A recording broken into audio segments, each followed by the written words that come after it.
Bonjour, belle communauté de course. J'espère que vous allez bien.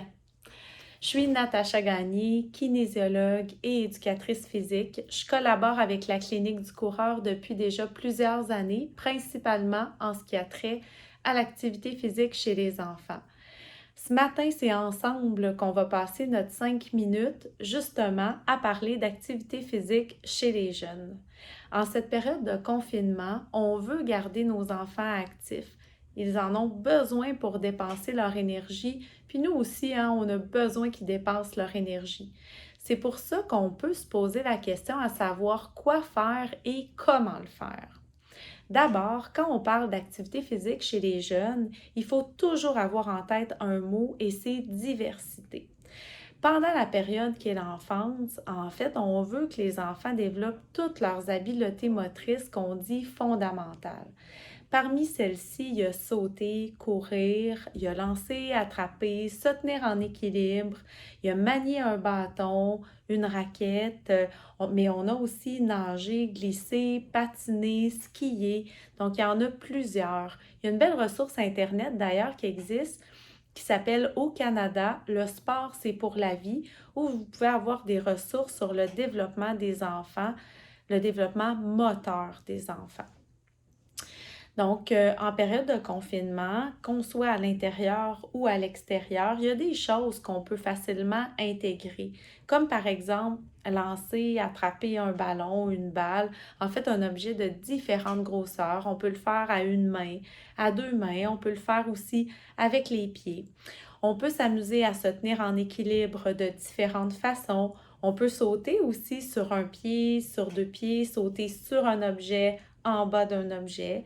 On peut travailler aussi tout ce qui est roulade, donc pirouette avant, pirouette arrière, des crans de roue, rouler sur soi à la verticale ou encore à l'horizontale. Il faut savoir que les habiletés motrices peuvent se pratiquer dans 4 différentes sphères, donc sur le sol, dans les airs, dans l'eau ou encore sur la neige ou la glace. Quand on parle de ces 4 sphères-là, en lien avec les habiletés motrices, on va parler de littératie physique. De plus en plus, on va en entendre parler de ce concept-là parce qu'il est très important. Évidemment, il y en a une qui est plus difficile à travailler ce temps-ci, une de ces sphères-là, puis c'est celle qui se passe dans l'eau.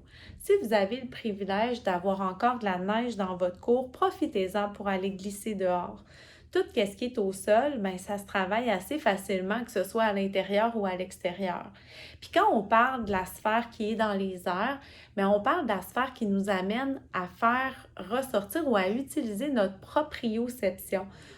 Donc, notre conscience de notre corps dans notre environnement. Les roulades, se tenir en équilibre, les sauts sont des exemples de travail d'habileté motrice dans les airs. Quand on parle d'activité physique chez les enfants, bien, on parle aussi de normes. Au niveau mondial, ce qu'on recommande, c'est que les enfants bougent minimalement 60 minutes à chaque jour. Ce qui est particulièrement nouveau, c'est que maintenant, on parle d'intensité quand on va parler de minutes. Donc, on veut que les enfants bougent 1 heure, mais 1 heure à intensité modérée jusqu'à élevée. Donc, les enfants, quand ils bougent, ils doivent être essoufflés. Jouer dehors à déplacer des cailloux, c'est pas suffisant. Ils doivent vraiment courir. Ils doivent aller chercher une intensité qui leur permet d'avoir un essoufflement. 60 minutes en continu, c'est peut-être long pour un enfant, en tout cas, ce l'est pour un adulte. C'est pour ça qu'on peut favoriser la découpe de 60 minutes-là en période de 10, de 15, de 20 minutes ou de 30 minutes encore. Je vous invite à aller dehors, à aller courir avec vos enfants, à les favoriser, à les générer ces périodes-là d'essoufflement. La musculation chez les enfants, est-ce que c'est bon? Oui, c'est bon, surtout avec le poids de leur corps. N'hésitez pas à leur faire des push-ups, des planches, des chaises au mur, des élévations du bassin au sol pour travailler leur ischio-jambier. N'hésitez pas. Maintenant, j'ai vu sur les réseaux sociaux plusieurs alternatives pour amener les enfants à bouger. Il y a une page qui s'appelle La Prof d'éduc qui présente plusieurs options maison pour jouer avec nos enfants à bouger. Puis il y a aussi la page du Grand Club de course où on place des entraînements de 15 minutes à chaque matin qui sont gratuits, sans prétention, pour commencer la journée du bon pote de course. Bon confinement, restez actifs, puis gardez courage et plein de belle énergie dans cette période-là. Ensemble, on va s'en sortir. Au revoir.